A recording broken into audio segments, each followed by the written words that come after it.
Everyone has a story. It may not be glamorous or filled with adventure, but it's theirs. Welcome to Lifting with Larry, the podcast that features the unique stories of everyday passengers from the world of rideshare.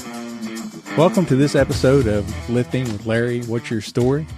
I'm Larry. I'll be your host, and this is the podcast where I sit down and just chat with some of the interesting people that I've met while driving rideshare for Lyft and Uber.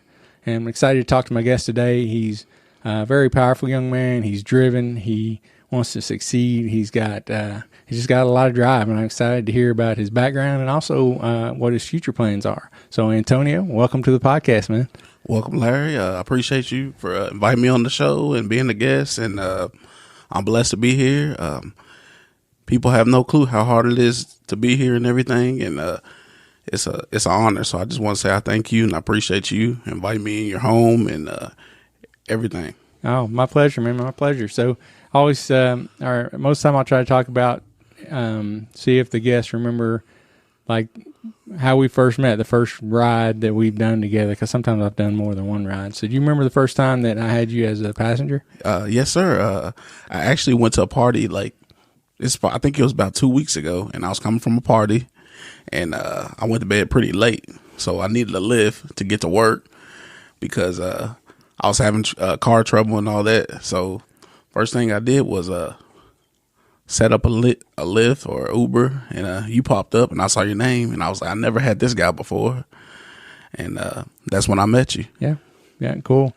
Yeah, it's interesting that we don't live that far away, and I've not had you as a passenger before. I think that just goes to show how many drivers that we have here in Bowling Green now. I know when I first started about 2.5 years ago, there was not nearly as many drivers as there are now, which is great. I mean, it's a great way to make some extra income, which is why I think so many people have enjoyed doing it. Definitely. So tell us a little bit about yourself, Antonio. Where you where are you from? I was born in Belzoni, Mississippi. My parents migrated from Belzoni, Mississippi to Radcliffe, Kentucky, and I've been living in Radcliffe probably about 15 to about a little over 20 years. Okay. 15 to a little over 20 years. If that makes any sense. We'll just stick with over 20. Okay. I know a little bit about Radcliffe. Went through basic training at Fort Knox. So. Right. Fort Knox is about 10 miles away from Radcliffe. So that's where all the military guys go. And it's a good place to go to. So a lot of people like going there just for the scenery, and we didn't see much of it during basic training. Right. You gotta definitely go around the town. Fort Knox is an interesting town. It's really, really small. It's not really big, but there is a lot of stuff that you would like to see out there. It's a lot of nice stuff out there. I'm glad I was able to grow up in that area. It's a really good place to grow up. Radcliffe and Fort Knox and Elizabethtown area, Hardin County. It showed me the way before I came to Bowling Green. So it's a nice place. Do you have any brothers or sisters? I do. I actually have a brother, and I have a younger sister. I have a younger sister and a younger brother. My brother's Orlando, and my sister's Artavia. My sister actually still lives in Radcliffe, where my parents are located and reside. And my brother, he lives in Evansville.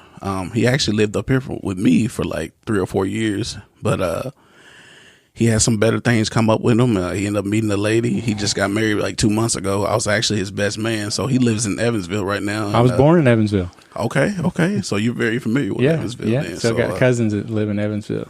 Right. So yeah, well, congratulations to your brother. That's exciting. Yep. So, but he's been in Evansville for like 2 or 3 years, and he needed to go. He needed a different change.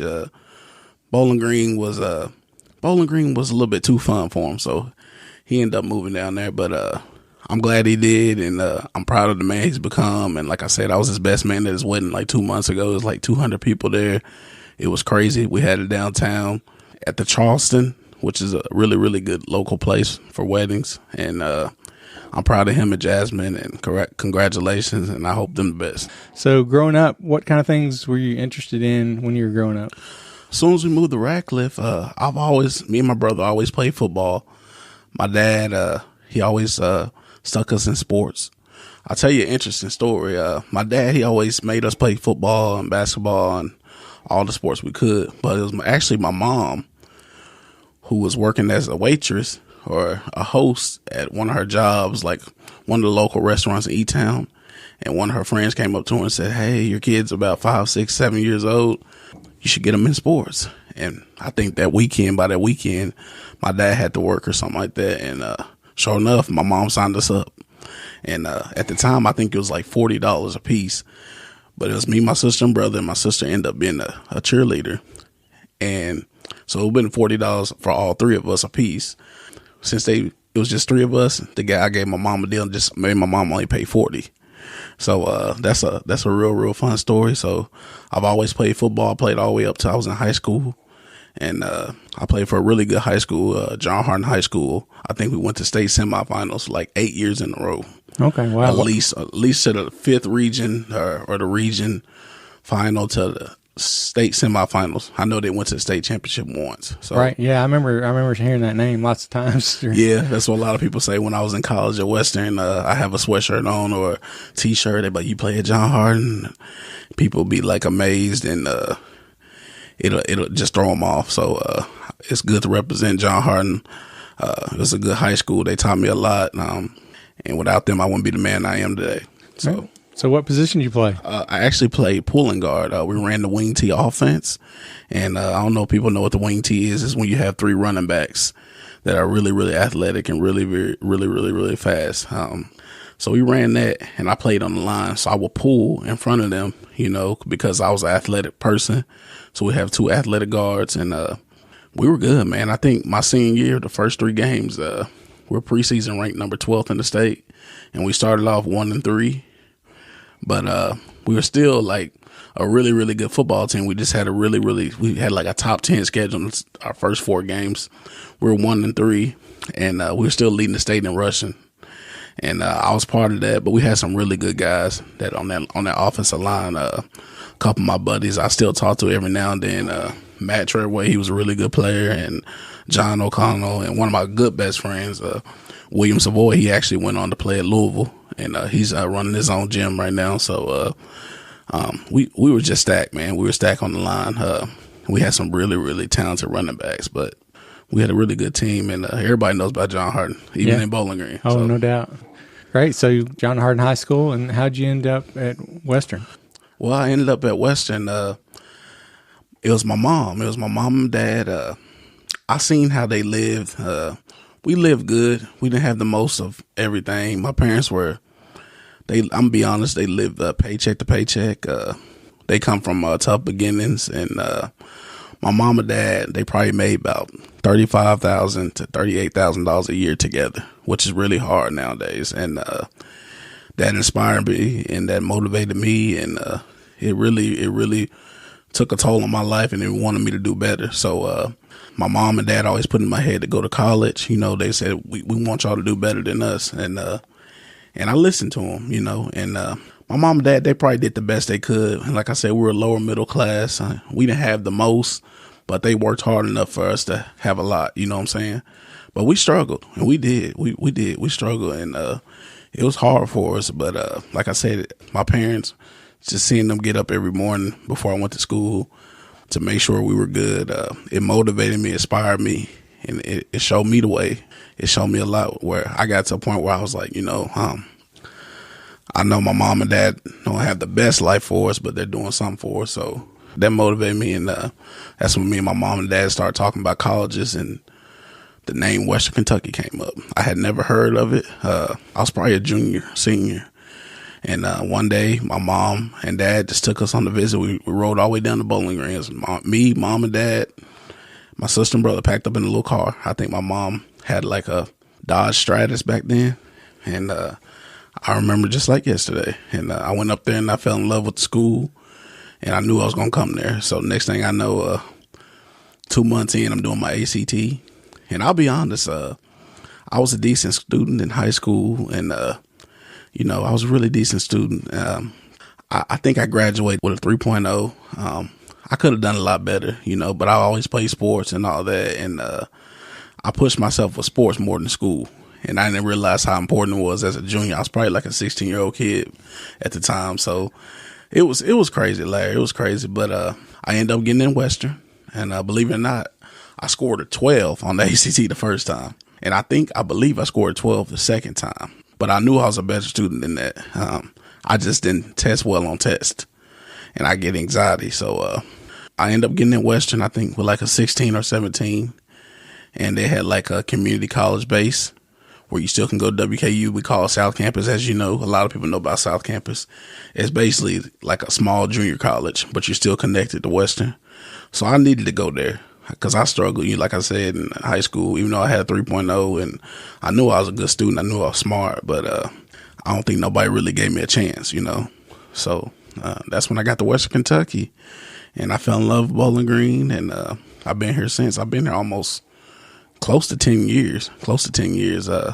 I love Western with all my heart, man. I love that school. They do a lot. They did a lot for me. They did a lot for me. People have no clue how much they did for me, not only with school, but outside of school. Because I was a kid coming from Radcliffe, my mom and dad couldn't send me money every weekend. When I'm 18, 19, 20 years old, at the time, I don't have a job. So I'm a full-time student working 15 to 17 hours. It was, it was crazy. So, but I learned a lot about myself, though. Being born from Mississippi, my dad told me there's two things about when you're born in Mississippi that you must know. He said, you got to know how to cook and you got to know how to survive. So I always remember that. And I do know how to cook. And one thing I do know how to do is survive. So that always stuck with me when I was in college. And two good skills to have. I appreciate that. I appreciate definitely good skills to have. Those are two things you can rely on when you don't need nobody. So exactly. And I went to Western, and my first year, man, I'm gonna be honest with you. After a year and a half, I was there. I just didn't do good in school. I didn't have no structure like I had in high school. I had my parents, I had my football coaches, I had all my teachers telling me do this, do that. Everything was structured for me. When I got to Western, I didn't realize time management. Yeah, college is a totally different ball game than high school. And if you don't have time management skills, you're going to be hurting. Right. So I had to learn that on the fly. So I went home for like a year, and I worked at a place that I had always worked when I was in Lisbontown while in high school called Fergie's Classic Grill. They welcomed me back with open arms, and I worked, and I stayed with my parents. By that time, I'm about 20 years old, 21. And I worked and I saved my money. And I think about a year later, Mom said, "You going back?" And by that time, I got everything straight. I think I was stronger mentally. So I was really, really focused to get back to WKU. And I did. The next 2 years, I rolled past in school. I think at one point I had a 3.3 GPA. I think I held that for like a year. And my average GPA probably during college was probably about a 2.7.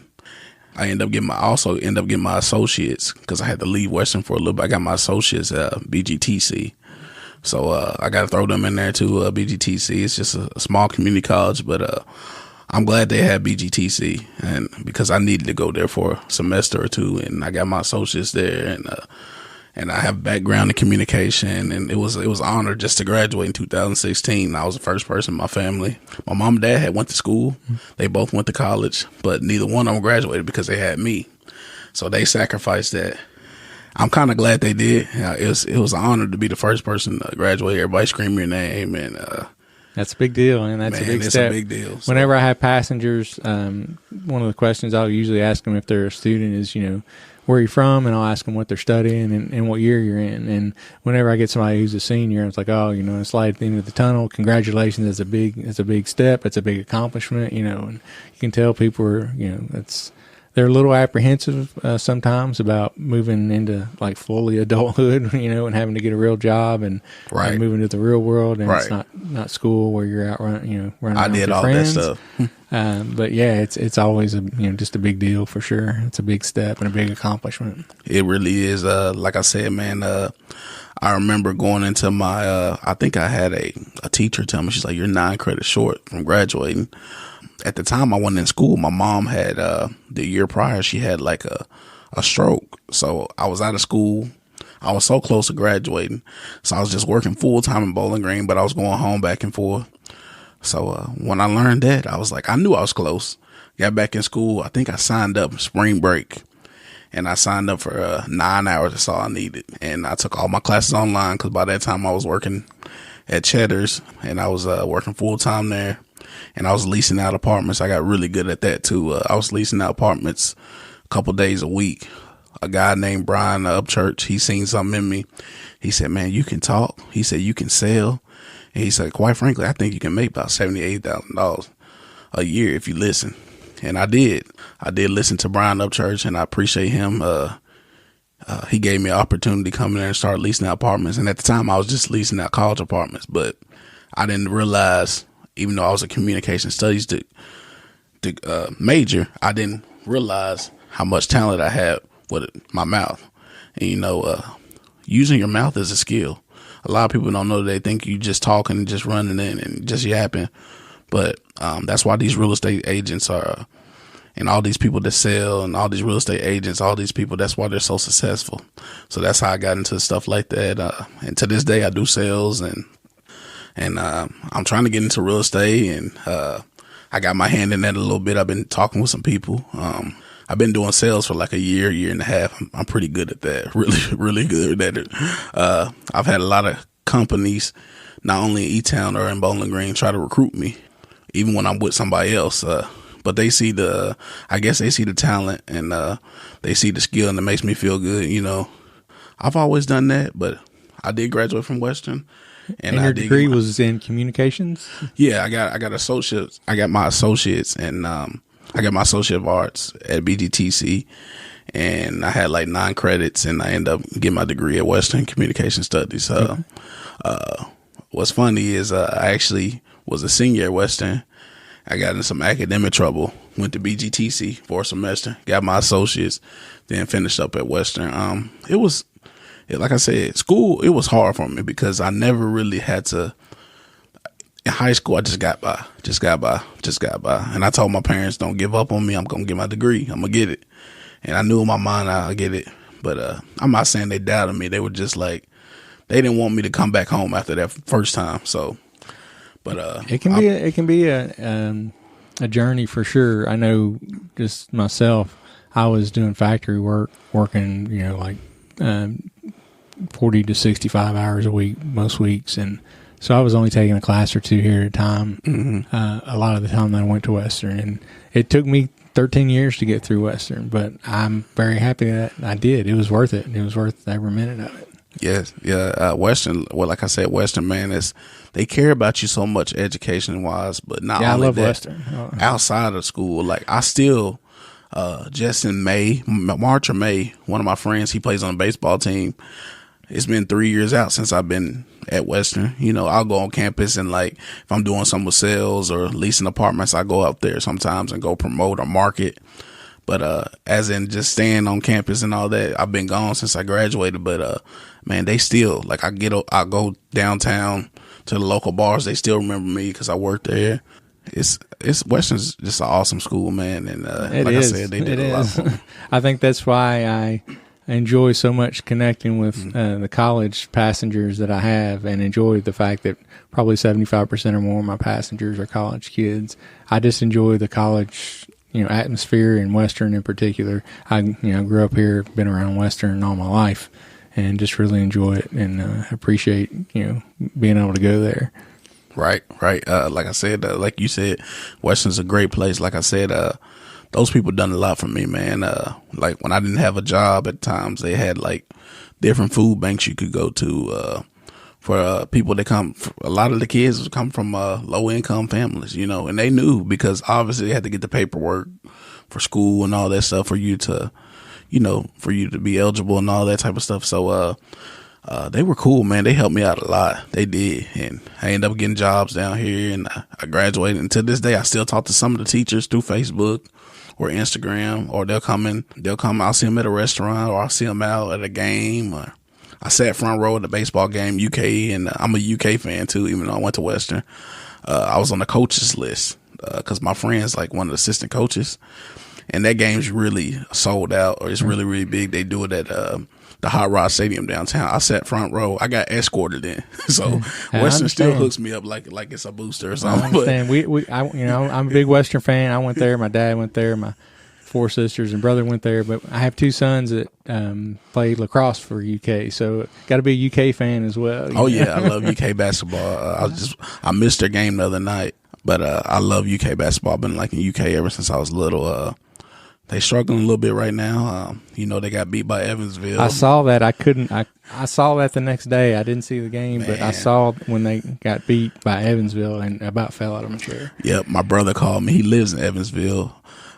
He called me laughing. Him and his wife Jasmine, they were laughing. Oh, they were eating that up, I'm sure. Everybody at work talking about it the next day. I'm getting text messages, Snapchats, and it did eat me up. But I'm a diehard UK fan. I know Coach Calipari will get everything straightened out, and Kentucky will be looking to be a reckon with in the next couple months. So I know they're gonna be fine. They'll peak at the right time.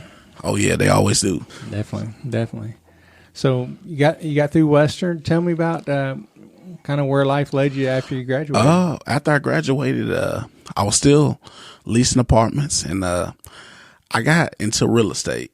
I seen how much what my numbers was in leasing apartments. And next thing you know, everybody, you got voices coming. Everybody, you should do this, you should do that, you should do communications, you should work in the office, and you should. So I made up my mind. I was like, I'm gonna do real estate. But what I didn't know was I wasn't ready. I thought I was smarter than what I was because I got so hyped up that like you can sell, man, you can sell to anybody. And I knew I had those skills with communication. Everybody telling me you gotta make this much money. So in a sense, it was a rush. I was in a rush. So I got started, but I didn't finish it. So by that time, I was still just working at a few places, Cheddar's, and I still work at Cheddar's today. I still work at Cheddar's. I've been working there for like 6 years. It's a good place to work. I'm doing sales now. I still do sales. But like I told you, I got my hand in real estate right now. I've been talking with a guy. He actually, I'm not going to say his name on the air, but I'm just going to keep it low key. But he actually just got real estate agent of the year this past summer. And he's big time. He's really, really good.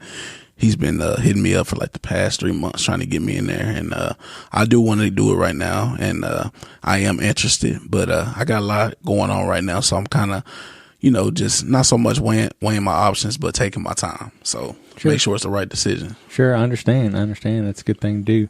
So you mentioned it a little bit, but what do you have kind of planned for the future? I know you're looking at real estate. You're still looking to stay in sales, and I know we've talked a little bit about you being interested in starting your own podcast. Yes, sir. Talk a little bit about that. Yes, sir. I think I got a voice for everybody, and for one, you inspire me. I'm glad I got connected with you, Larry. It came out of nowhere. It actually came out of left field. I definitely want to put my hand in real estate. I'm going to do that for sure. I still want to do sales. And again, I want my own podcast, or I want to co-host with somebody in the near future. I think I just got a voice for everybody to hear. All my words are wise, and I've been through a lot in life. I can tell you about school. I can tell you about females. I can tell you about sports. I just feel like I got a knack for conversation. So, I definitely want to do podcasts, and that's definitely gonna happen. Real estate. I just like the real estate game. I see my mom. She loves houses.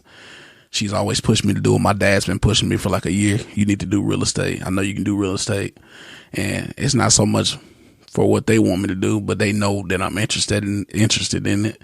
And then when it comes to sales, I've always done sales jobs. I've always done little leasing jobs, anything that has something to do with conversation and conversing, engaging in conversation. So that's why I've always done stuff like that. So those three things I'm definitely going to pursue. And eventually I want to be my own boss, of course. And I feel like I got the tools for it.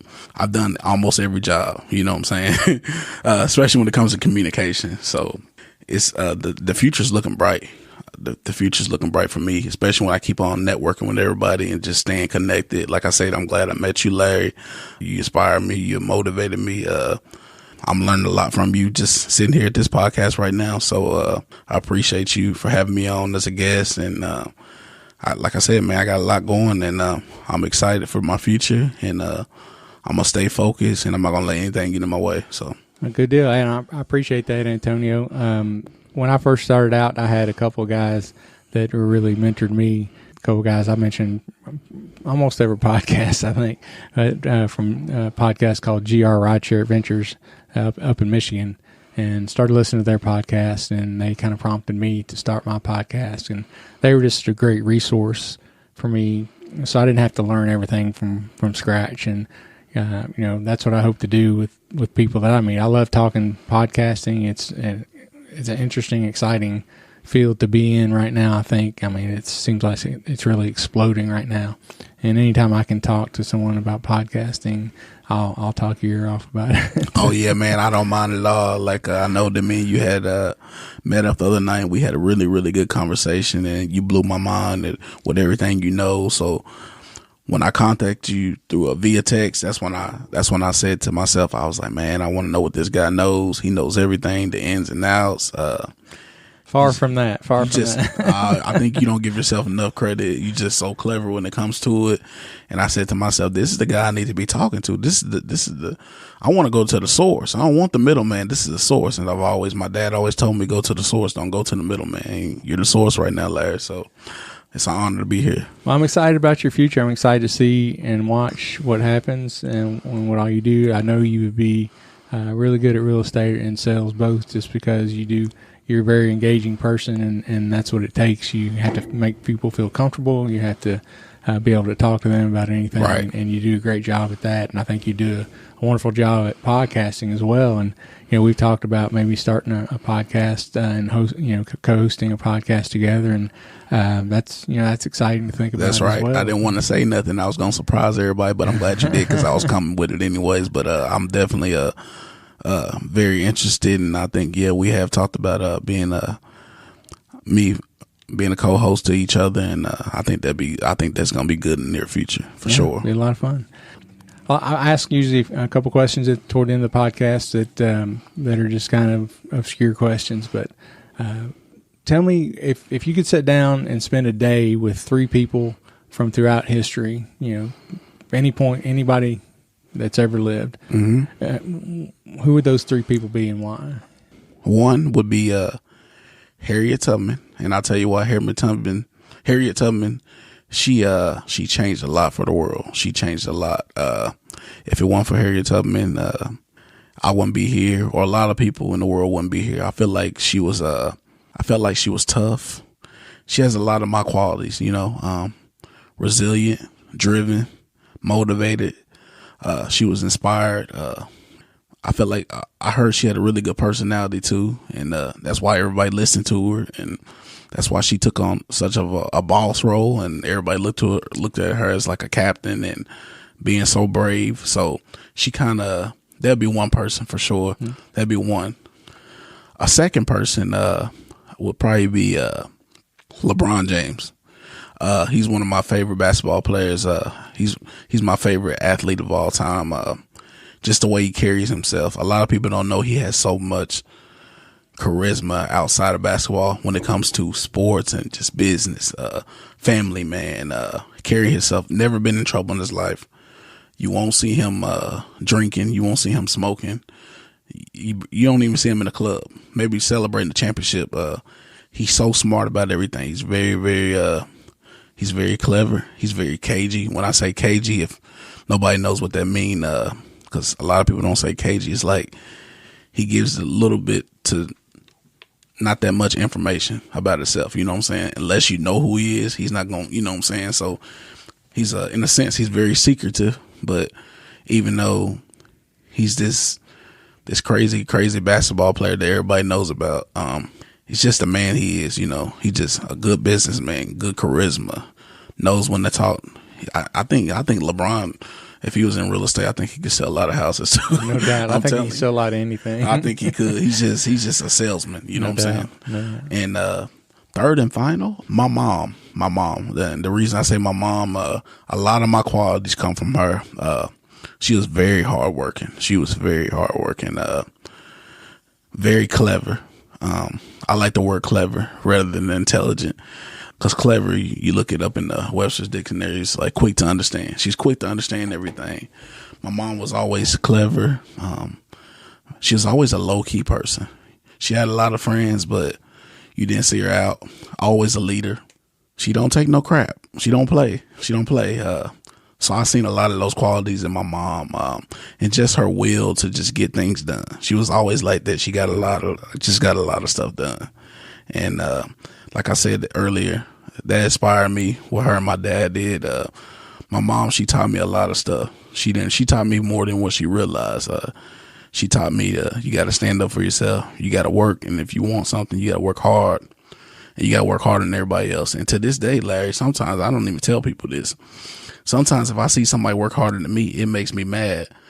Not out of jealousy or envy or being envy or nothing like that. It's just, or not out of jealousy. It's just, I don't want somebody else to work harder than me because I feel like I'm not working hard. So she kind of taught me that. So I've always been driven. You know what I'm saying? I've always been motivated. I've always been a leader. You can't be a leader without having followers. So I've been a leader all my life. And that's why I said my mom, third and final. She motivated me a lot. I can tell she instilled those qualities in you. And that's one of the things that I noticed right off the bat. Because I've had people before that you run into, and they're like, "Oh, podcasting, that sounds fun. I want to do that." And you can tell they're not going to follow up on it. Right. But when we talked, I mean, I told my wife, I was like, "He's one who will follow up on it." I appreciate that. Oh yeah, I'm serious. I can tell. Anything I say I'm gonna do. Like I said, you ain't got to worry about me. If you got my back, I got your back, and I'm gonna give 110%. And you can ask my jobs that. The business I have right now, this little small coffee business, I've been doing. Everybody knows I'm a leader, and everybody sees something in me. And if one person can't get that basket and they need somebody to score, give me the ball and tell everybody else to get out the way. I'm gonna make something happen. That's a guarantee. There you go. Okay, second question. You've been through ups and downs. It sounds like in life, just like I have, just like most of us have. Thinking back, what's one of the most important things you've learned just in life? This one, I got two. I want to make it two. It's sure. One is no matter what everybody says about you or what people think about you, you got to keep going. You got to keep your head forward. You got to buckle down, and you got to accomplish the goal, and you got to do whatever it takes to get where you're trying to go. And number two is and this is kind of off the wall, but save your money. Money looks better coming in than going out, and I tell people that every day. I wish I would have saved a little bit better when I was younger. Nowadays, I save a lot. Money just looks better going in than coming out. People don't realize if they just put some back and they keep doing it while they're working, while they're young, they don't understand how much money they can have at the end of the year or at the end of their lifetime. So it can create such a freedom for you. It can, man. And I've learned that I've always been around people. A lot of people that just spend their money and just blow their money on silly stuff. And there's a perception, and then there's reality. You know, everybody likes to spend money. Everybody likes to go buy food. But man, I tell people, save your money. I tell my friends all the time at work, or when they see me, I'm like, bro, I know you're having a good time. I'm not trying to count your money or anything like that, but you're going to need it in the long haul.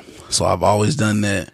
And people know I do that. People that's close to me, they know I've always been, my family members, some close friends. I've always saved my money. I've always been smart with money. That would be my second one. Just save your money, because money looks better coming in than going out. I've always said that, and I hope a lot of people listen. You know what I'm saying? So. Exactly. Yeah. And I certainly haven't done a great job of it growing up, but that's something that we've tried to pass along to the kids as much as we can. I mean, you look right over there on the table. It's a Dave Ramsey book, and we bought all the kids. I actually watch. I've been watching videos of Dave Ramsey the past 2 or 3 weeks. I love him. Yeah, we bought his books for all 8 of the kids. He's the smartest money making man I've ever seen. And he made his mistakes too. He went broke. He did in real estate. He did. Overextending himself. Dave Ramsey. One of his episodes, he says. He said, your money can be like that ex-girlfriend. Just put it in the closet or put it in the bank and act like it don't exist. And once it grows and you feel like you want to go back to it, then you can go get it out or go chase it. You know what I'm saying? So I love Dave Ramsey. He's a big role model. I listen to his stuff all the time. A friend at work actually told me about him. Man, I wish I knew about this guy like 2 years ago, but I'm glad I'm in the position I'm in. And Dave Ramsey, he's the truth. He knows everything. I started listening to him when his show was just broadcast in Nashville before he was syndicated. And then he started getting on some other radio stations and really exploded. And everything that he tells is like, I mean, he'll tell you himself. He says it's just common sense. I don't have some wild, plan to make you rich or how to save money. He's like, it's just all common sense. You spend less than you make, and that's less than what you make. That's one of his lines. Spend less than what you make, and act like it don't exist. I recognize and remember everything he says. Yeah, yeah. I like. He's got a lot of good sayings. Act weird. Yeah, he says live like nobody else, so you can live later. You can live like nobody else. Act weird, because I got told that Larry, when I went to Atlanta. I got back from Atlanta. We went down there for my brother's bachelor party. I'm saying this on the air. There was a couple people telling me that some people were saying, Antonio's weird. He never does anything. He don't hang out with us. Nobody knows much about him. But he works hard. That's all we know. But I remember what Dave Ramsey said. He said the people that act the weirdest and get called the weirdest, them the people that's gonna be the most successful. Them the people that's focused. And when he said that, and what those people that said that about me didn't realize is that's all I've been doing the whole time.